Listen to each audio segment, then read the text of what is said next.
All right, we'll go ahead and get started. I'd like to welcome Helen Maris to the NYFPC to speak with us about counterterrorism and some of the research that she's working on. Go ahead. Good afternoon. I'm looking forward to our discussion, but before we begin our discussion, I'd like to highlight a few points that I feel warrant our attention. What we are faced with today is not a new phenomenon, as we know. Illicit actors have utilized media sources to spread propaganda, engage in psychological warfare, and vilify a target population. We've seen this in a multitude of settings. We saw this during the Rwanda genocide, where the perpetrators of this mass atrocity utilized the radio in order to vilify a target population, polarize society, divide population on particular issues. At the time of the Rwanda genocide, there were certain discussions on jamming the radio that was being utilized by perpetrators to spread messages of hate and to incite violence. However, these calls to do something, to jam the radio signals, were met with resistance. This inaction, as we all know, was very devastating. Hate messages spread. There were calls to take up arms, kill, and target an ethnic group within the population. And we know what the result was. Approximately 800,000 to 1 million individuals were killed. Here we are today faced with a comparable situation where we have terrorists that are utilizing social media in order to spread messages of hate and in order to call followers and supporters to take up arms and kill and otherwise harm and enemy others, a very broadly defined category. And not only are they utilizing social media in order to call individuals to take up arms and harm others, but they're also utilizing the media in order to terrorize target populations. And like Rwanda and similar situations in the past, we are currently faced with a similar resistance to do something proactive about it. Now we are faced with a similar impasse on what to do next, because it is too difficult and too costly to do something about it proactively. And because of this impasse, social media is now being utilized by terrorists. It is serving now as an instrument of terrorism.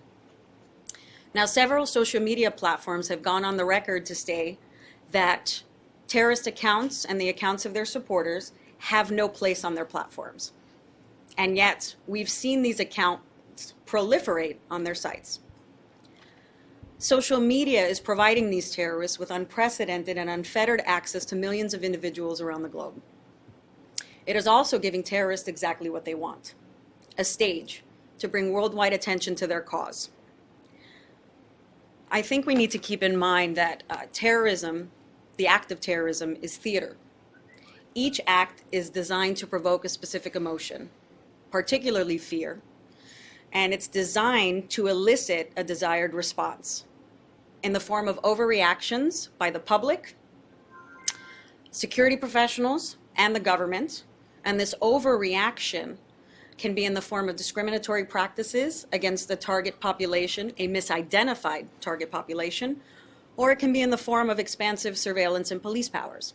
Either way, this overreaction is sought by terrorists because terrorists believe that if certain individuals within the population are feeling victimized, then they're most likely to sympathize with the terrorist cause. And it is these overreactions that terrorists seek in order to justify their cause and legitimize their actions. In light of this, terrorist use of social media should be quashed. And in order to accomplish this, what we need to do is ensure that these social media platforms are proactively monitoring, identifying, blocking, and ultimately removing terrorism-related content.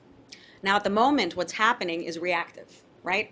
Somebody makes a request to remove content, and these social media platforms make a decision as to whether or not to remove it. Now, the primary responsibility for finding this content online is placed on the public. This should not be the primary responsibility of the public. It should be the primary responsibility of the social media platforms.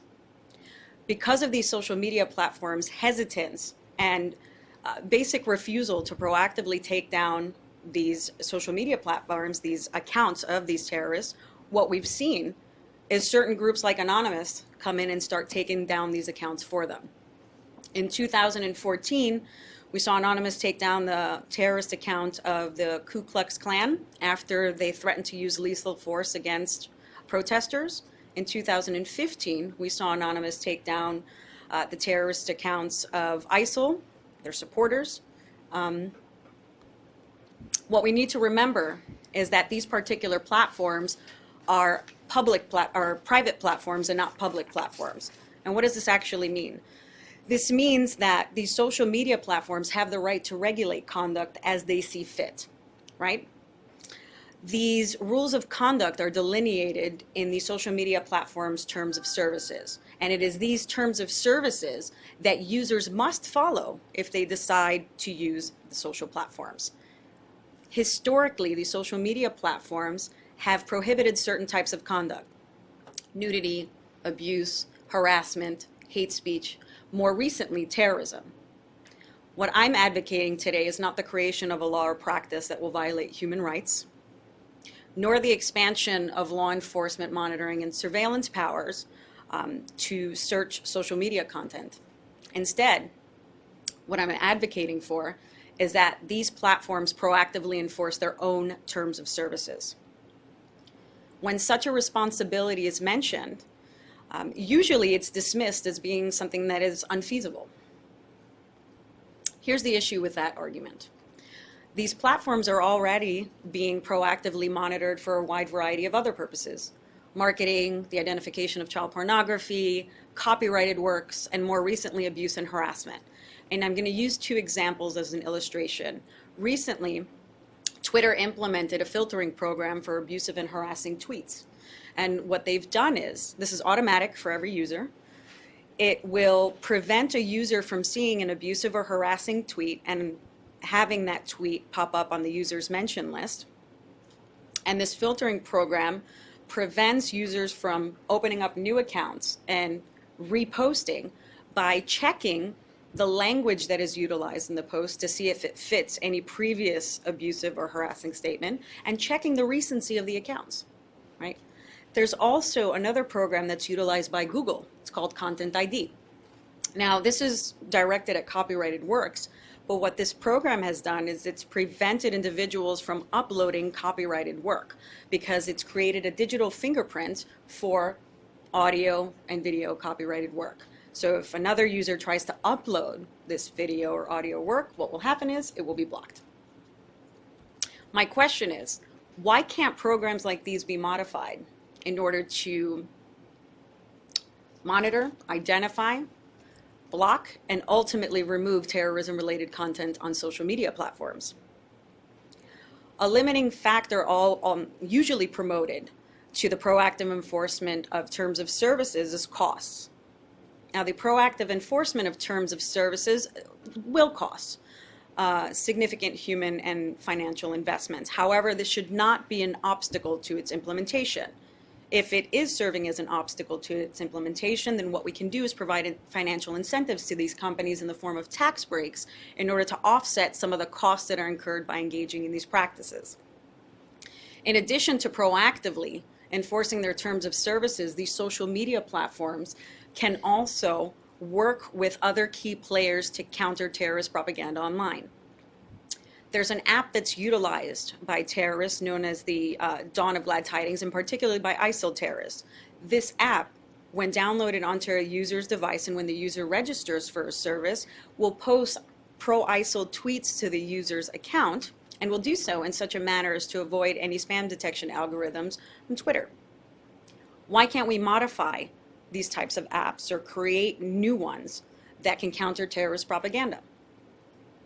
Apart from the proactive enforcement of terms of services, the development of apps and programs that can counter terrorist propaganda, we should also ask several key players to leverage social media, and these key players can be law enforcement, other government organizations, private institutions, societal institutions, and the public at large, to highlight any failures of terrorists, to discourage terrorist operatives and supporters, and finally to delegitimize and discredit terrorist actions. And this can be in the form of highlighting inconsistencies and contradictions in their actions and in their ideologies.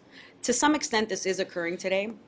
However, in order for it to have a lasting change, what we need done is to have these key players coordinate their responses, engage in these practices in a more continuous manner, and do so at a greater extent than it is occurring today. The reality is that there are solutions to dealing with terrorist use of social media.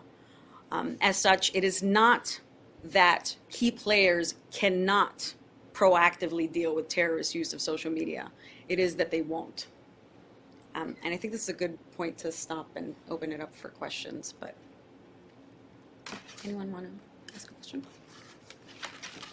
I can elaborate on a lot of these programs, but I hope what we do today is try to engage in a more constructive dialogue and understand that all of us can keep to our respective missions, but still work towards dealing with the problem that we're faced with today. Yes? I'm sorry, can you announce your name and media affiliation before? Gülbeda Lama. I'm from a Turkish media organization called Haberturk, and I'm based here in New York. My question would be, it's this phenomenon became with ISIS first, that, they're using the social media platform more than any other previous or current terrorist organizations out there. My question is, at this day and age, with such technology available, both to the public and to the private sector and also governmental organizations, why there has been some kind of resistance or delay in using those tools and cooperating with those platforms? I mean, is this purely because of the financial burden it might bring on the governments and law enforcement to try to track those terrorists? But at the end of the day, if we want to really tackle the issue and prevent them from spreading their hateful propaganda, something needs to be done. And why has it been so delayed? I mean, it's been how many years since ISIS has been very active and increased their attacks now outside Syria and Iraq. You bring up an excellent point. Why have we allowed this to spread the way that it has? And it's because self-interest. We're looking at each group, and each group is trying to promote their interest. Here we have a business who is looking at their platform as a business. So there are two things that they're looking at. One, they have these different responsibilities: abuse, harassment, because this is what the public now is complaining. In the last year, they have dealt with more abusive and harassing tweets, creating a hostile environment. These hostile environments are not conducive to free speech, right? And this is something that we should be discussing. So they've been dealing with that. We need to make sure that they also deal with terrorism the way that they're trying right now to proactively deal with abuse and harassment. And in order to do that, we need to start asking why is a situation now stalling? And it can be costs. So if we find some way to provide these businesses with incentives, then they can implement programs to proactively monitor and identify the content. However, we also have to inform the public of what that means, because we need to inform the public that this is an overreach, right? This isn't the government that's going to be doing this monitoring. This isn't the government that's going to be searching this platform. It is the social media platforms is only going to be enforcing their own terms of services. And we need to make sure that we make that distinction, because if not, then public support will not be there for this type of act. Thanks. James Reinl from Al Jazeera. Thanks so much for the briefing, really interesting stuff. On a specific area of it, I'm interested in President Obama's efforts at the moment to close Guantanamo Bay. He's been talking about it for a long time. He's positioning himself again to do it maybe within his final 12 months in office, 11 months now. He says that Guantanamo Bay is like one of the best recruiting tools. He says that these groups, Al-Qaeda and Islamic State, use photos on social media, the orange jumpsuits and so on, as a kind of recruiting tool via social media. Maybe with your particular area of expertise, you could comment on how strong a recruiting tool Guantanamo Bay is and what your observations are on his likelihood of being able to close it before he leaves office. Well, this is interesting. I mean, the data to make that connection would be very difficult, right? Because we would have to figure out which terrorists have been inspired by those images. What I'm talking about is something a bit broader, is ensuring it's not these incidents, looking at, for instance, the fact that we have Osama bin Laden's videos that are continuously online, even though we already know that they exist. And we have something called Content ID that works for copyrighted work, that you can take down copyrighted work, but you can't take out Anwar al-Awlaki's videos, right? Those can keep being published on these different sites, whereas copyrighted works cannot. So I think making these connections are what we should be looking at, and making sure that things that we already know that have been distributed and things that we know based on investigations that we've conducted on terrorists, that they have been either found on their own devices or they've said themselves that they watch these sermons. We should focus on tactics on those and taking those down from those sites. Do you believe that, for example, every statement by Osama bin Laden should be removed from the internet? I believe that there's certain sermons, there's a leading propagandist whose videos should be removed from social media platforms, because we need to make sure that they are not getting what they want right now. And what do they want? They want attention. They want a worldwide platform, and we're giving them access to millions of individuals around the globe. There are ways around keeping this information, but not making it available to such an extent that it exists today. And that's what we're trying to do. For instance, creating a repository that keeps all of this information so you can still utilize this for educational purposes, right? But not providing them with a platform where they can reach followers in real time and instantly, and utilize that as a way to radicalize the population. Is it just Islamic extremists that fit into this category, or would you put, for example, Hitler videos and stop them being shared on social media? The and issue. then where do you stop? You know, Lenin, for example? But here's the thing, if we go down this path and we don't think about what the current problem is, and we don't try to find a middle solution for this, then we won't be able to do anything. And I understand where you're getting at this, that with every action, we have to be careful about mission creep, right? And nobody wants mission creep. We don't want to go to the other extent that censorship is occurring. But now we're seeing Do you that... want to explain mission creep, just because not all of Oh, I'm sorry. That when you introduce something for one purpose, it is then utilized for other purposes, right?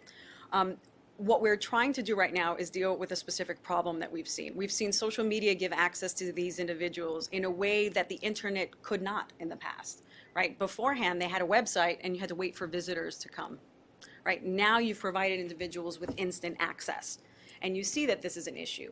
And you see that these platforms are taking off content that is abusive and harassing to users. What about content that is causing fear? If we truly respect free speech, then we should be creating a platform that is conducive to free speech, where people can exercise their free speech free from fear. Anya Nussbaum for France 2 Television. So we're talking about social platform here and the need to regulate them, but at the same time, if you type, you can access through Google very, very easily ISIS English-speaking magazine, Debriefing, because numerous American scholars actually publish this magazine on their websites. So do you think the government should have a role, and how do you explain that? It's a bit hard for me to comprehend why Debriefing is available on Google on the website of American scholars, and should the government do something about that? Can you just repeat the question? Why is Debriefing, so ISIS online magazine in English, is available so easily on Google? And that's something that we should be discussing, how these publications are already available for individuals to access on those particular platforms, right?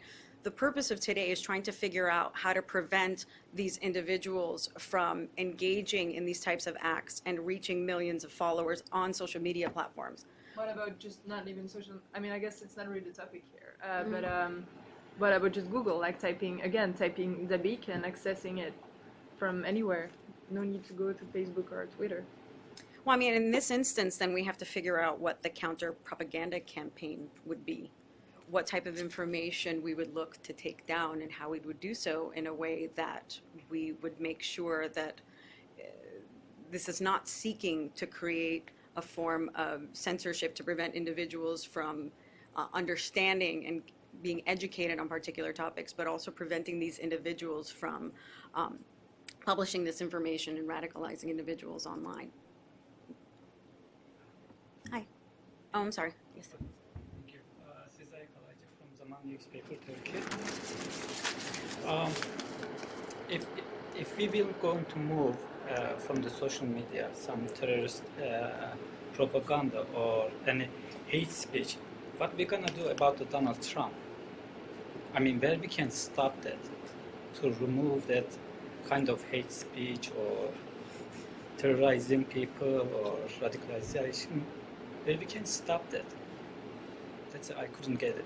I mean, we will understanding which one is the hate speech, or we can go to remove from the social media, which one is not. Okay. So hate speech is also considered something that violates terms of services. So I think that what really is needed is to determine what delineates hate speech and what qualifies as hate speech to warrant removal. And that's something that we should be discussing with social media platforms. But what we're talking about today is ensuring that they enforce their own terms of services. I mean, why have rules of conduct on a particular platform if they're not going to be enforced, right? So I think this is something that we should be discussing with them. But hate speech is primary. Hate speech has historically been prohibited on those sites. Terrorism is something new. They've actually recently updated their platforms to particularly mention terrorism. I'm sorry, I'm just following up. But then it raises the question of like, terrorism is nothing, it's not new. I mean, United States, particularly after 9/11, has imposed really very strict laws against anything. I mean, look at NSA. I mean, the government, collaborated with, with the telecommunication companies like Verizon, and listen to the conversations. And anytime there's some kind of words are pronounced in the conversation, then some kind of machinery gets alerted, and they listen to the conversations. And you have a government that actually has been supporting that kind of activities, which is questionable again. And on the other hand, you have the same government which cannot actually impose on those private companies like social media, Google, Facebook, Twitter, name it, and say, listen, you guys have to do something about it. I mean, so to me, it's just doesn't make sense. Or are we just going to sit and let things, unfold? So I wasn't clear about your point there. Can you make it again in a simpler sense? What are you confused by? I'm confused by the, that terrorism now is using social media more than ever. Sure. But, it's not something new. Al Qaeda was, Sure. using the same tool. Yeah. And if we go back to, before September 9/11 and afterwards, this country has taken a very, a very harsh measurements to track down anybody who might have any affiliation with any terrorist Sure. organization, particularly Al Qaeda. So I'm saying today we're faced with ISIS. yeah. And everything pretty much, takes place on social media. The recruiting, the funding, and so forth. And then, and this country, this United States also has used NSA to listen to the private conversations of their citizens. Sure. And I'm saying, why now it's so difficult to, utilize social media companies and track. Why people. hasn't government clamped down on social Yes. media companies Yes. efficiently yet? Sure.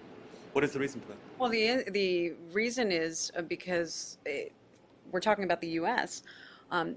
There are few acts now that would amount to something that violates the law.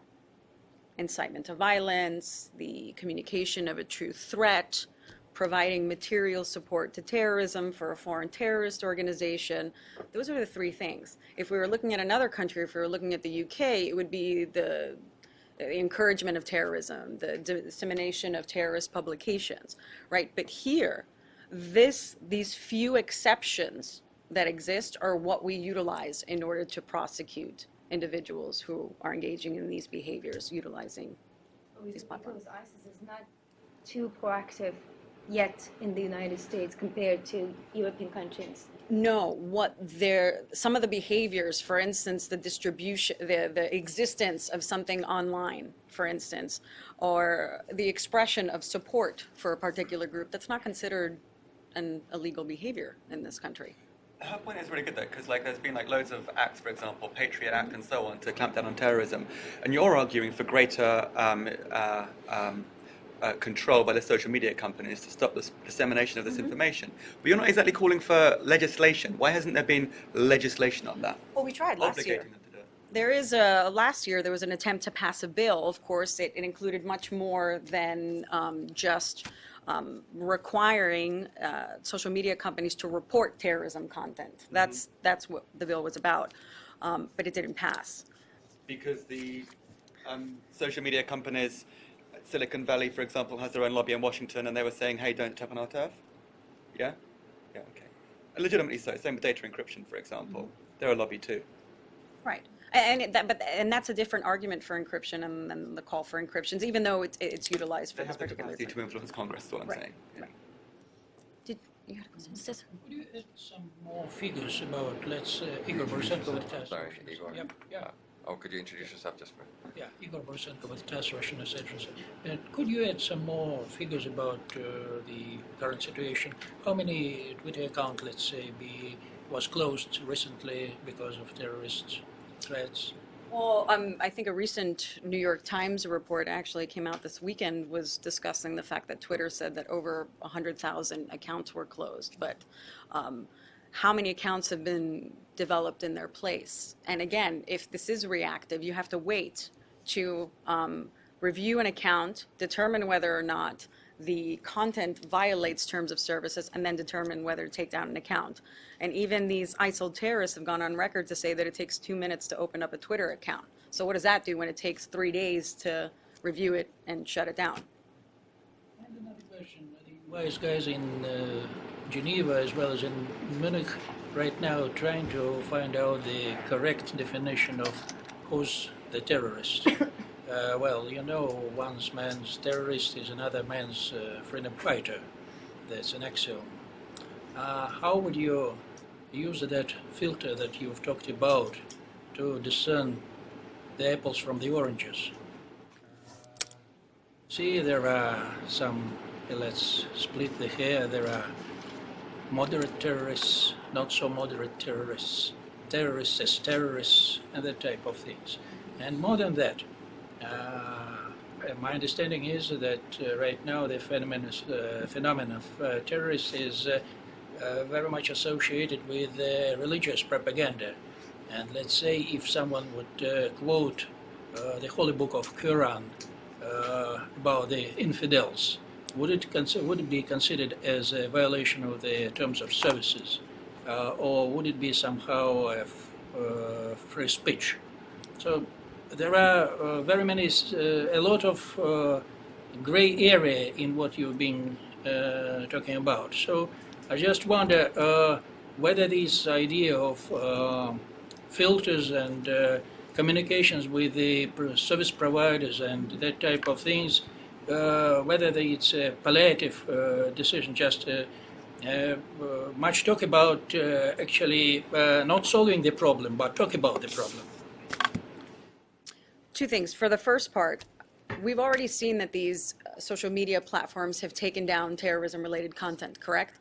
And they're utilizing other types of software programs in order to prevent abuse and harassive statements. And what are they doing with those filters? They're actually looking at previous tweets that amounted to harassment and harassment and abuse, and they're blocking new tweets that have similar type of language in them. So creating a basic filter like that as a trial program to see if it works would be one step in that direction. Second, we have laws in place that tell us about foreign terrorist organizations and who's designated as a foreign terrorist organization. So there is a basis there. We can also educate social media platforms. We can bring educators, government, to let them know who the threats are and what they do. So we've seen in the past that they've taken this job. YouTube has taken down videos, Twitter, Facebook, right? They're already engaging in these practices. What we're saying is trying to make it more efficient. I really like this question, but maybe if I gave you an example, for example, it's entirely plausible that somebody, a European Muslim, for example, wants to put on Facebook, Muslims have been persecuted for too long, the Islamic State are onto a good thing, we need to devise a caliphate where we can be safe and free and protect our own people and our values, yeah? And plausibly, somebody in America can look at Russia's territorial expansion into Crimea and think Vladimir Putin is snubbing us. The Kremlin is getting far too big for its boots. We need to teach them a lesson, and we need to take some military action against Russia. There are 2 points that are kind of like, broadly speaking, the same way that people might want to put on social media. How do you determine which one is okay and which one is not? They both advocate military force, but would one be good? Would one be bad? And how would you make that reckoning? I think why don't we start even simpler before we get into those areas where people are just discussing a particular situation? Why don't we start with the beheadings? Why don't we start with the Muja tweets that we already know and take down that content? Start right? with the obvious stuff. Yeah, start with the obvious. But doing nothing is not working, right? And we shouldn't get to those extremes where you can't express an opinion. That's not what we want. But why do we still have these Muja tweets up there? Why do we still have these statements that say take up arms and kill other individuals? Those are self-explanatory. Those should be taken down automatically. So that's what I'm saying. We have to start somewhere. And doing nothing at this moment is not getting us anywhere. And we'll be talking about the same thing next year. And your basic solution is tax breaks for Facebook and Twitter to be doing the enforcement for us. I think it's not for us. Again, all we're doing is requesting that they proactively enforce their own terms of services. But the taxpayer's paying them to do it now. Right. Under your model. Right.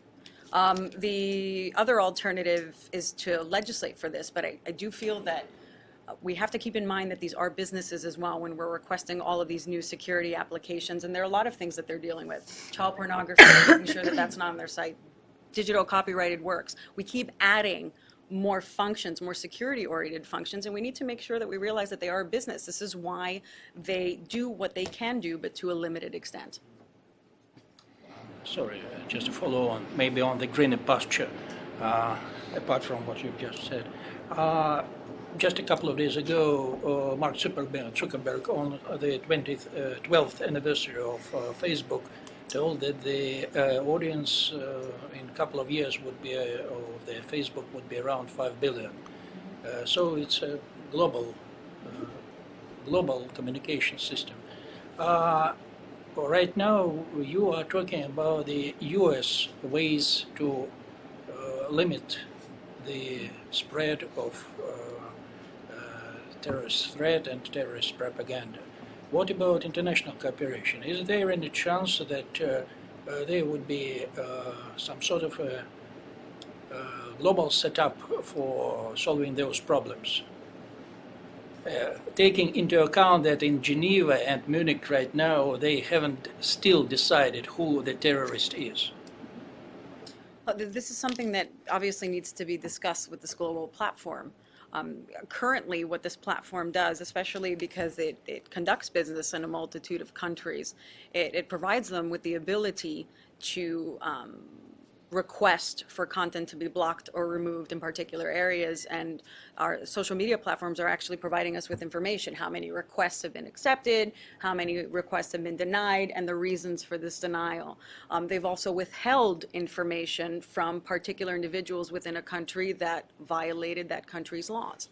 The ultimate decision, however, lied on the social media platforms. Just a footnote. 3 days ago, I wrote a story based on Bloomberg interview with one of the advisors to Russian President Putin, that Mr. German Klimenko, who is in charge of internet in Russia. And he told an interesting thing, that not a single request from Russian law enforcement agencies to Google was answered. From the Russian services? From the Russian side. What kind of requests? Not a single request to remove or explain the outlawed that type of information. For example, Chechnyan separatists, those kind of things. I'm not quite sure. I'm not quite telling what it was. Chechnya. As far as I remember, as member serves me right, the quotation was something like that. That U.S. law enforcement usually asks Google and Facebook and others to remove content on 32,000 cases a year, something like that. But not a single Russian request was taken into account. That's it. So I saw on the transparency reports, though, for the request. Have you taken a look at the reports that they provide on a biannual basis on the social media platforms? No, I'm just quoting what I've just. Because the platforms, they provide a percentage. They also provide whether certain content was provided, a portion of it, what was requested under what circumstance. And there's also notes at the bottom that will let you know which ones were flat out rejected and the reasons for it. It's worth taking a look at. They're in public. I have to run. Do you have a card? Thank you. Sorry. Thanks for the briefing. Any other questions? All I right. didn't want to make it full stop. What is Okay. currently being done to, either implement or introduce or work on the legislation that was introduced that was not, that failed to pass? I mean, it is now we're at the stage that we negotiate with those social platform medias to, The discussions are still occurring because we are trying to move forward with this. We're also looking into tech applications, the development of software programs, working with other companies. I'm not entirely sure about whether we'll see another version of this legislation this year, but I feel that we can start simply, and I think that that's the key. We need to start somewhere, and we can start small and not expand on that, but let's at least work with what we have. We already know that there are certain leading propagandist videos that are being circulated on these platforms. Let's take them down. Make sure that beheading videos are not placed. Let's take them down. And there's a way to protect the news media this way as well. But news media is registered. They're verified accounts anyway. So they would not be blocked if they tried to post content. So working with these organizations, and this is all of us, this is educational institutions, technology companies, the media, these platforms and government, if we come together, we can at least start small. But we have to do something because the current situation is not working. Let me ask an easy question. Easy one. What parents can do save them kids from the social media, especially the terrorist propaganda and also the hate speech? What parents can do? For youth? Yeah, for them kids or for them, I think in general, using now social media, I mean, even 5 years old kids. it's the least simplest solution that we have, because what we need is further education, further social education, cultural education, and we need to revamp our educational systems everywhere in the world. This is a new world that we're living in with technology, right? There's been a gap generation where technology has exploded, yet we don't know how to behave on these platforms. We're subjected to anonymity, de-individuation. We don't realize that the other person on the other side is a human being, and this requires an extensive change in all sectors. And only this way are we going to be able to counter all of these other messages that are coming in that are trying to divide a population, because diversity is what makes us great, right? because his point is that I believe because everybody uses Facebook. I know that they're asking you for your age when you try to create an account. But that person who is, let's say, 10 years old, can easily make the math and put a different date of birth, Right. and then it's still open an account, and be subjected to some of the hate speeches and all the content that can be very harmful Yes. for the minors. I mean, is there any?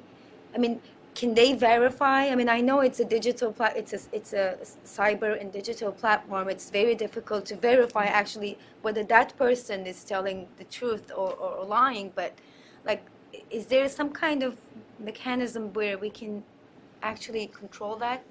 We wouldn't want to control it on that platform, because in order to do that, we would actually require authentication to occur, and there will be significant resistance on that end. We can do something simpler and take this into the home.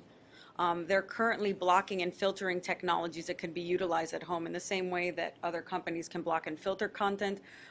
Families can do that to prevent these children from opening up these accounts. But changing the platform would be met with resistance, because one of the benefits of utilizing these social media is the freedom to speak. Not the freedom to abuse and harass, but to openly speak without fear of application, as long as you're not violating the law. Just a And you start answering the question, but somehow we drifted outside of it. But what platform would you consider suitable for the discussion those type of things on the international level? You just mentioned that usually service providers are mainly on their own deciding which content to remove or which content to let. But maybe there should be, well, some sort of international rules of the game. So where should this question be discussed? What is needed is it for it to be discussed everywhere, and that's not the answer that we seek. But unless we start having domestic discussions and international discussions, we're not going to be able to affect any form of change. But there's not one singular body that I could point to that would be responsible for this.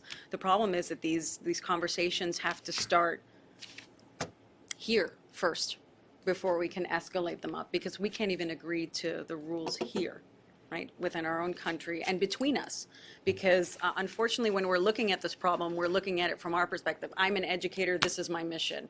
You are the media, this is your mission. And we don't realize that there is a way to come together and deal with this problem without affecting each other's mission. We're trying to solve a collective problem. And unfortunately, our relationships have been pitted as being adversarial, and they don't have to be. We can work together on this. And I just lost my pen. On that note. Anything else? Well, we'd like to. Oh, go ahead. No. Okay. Well, we'd like to thank Marie for coming and speaking with us today. This whole month, actually, we have a few programs related to cyber, related to counterterrorism. So we welcome you to our further programming, and just keep an eye out for other announcements. This is the first one. Yeah, we got a few more this month. Oh no, this is the first. Don't worry. We're carried away with all the primaries going on. All right. Oh, that'll keep you busy. All right, that'll do it. Great. Thanks. Can I have a question? Of course.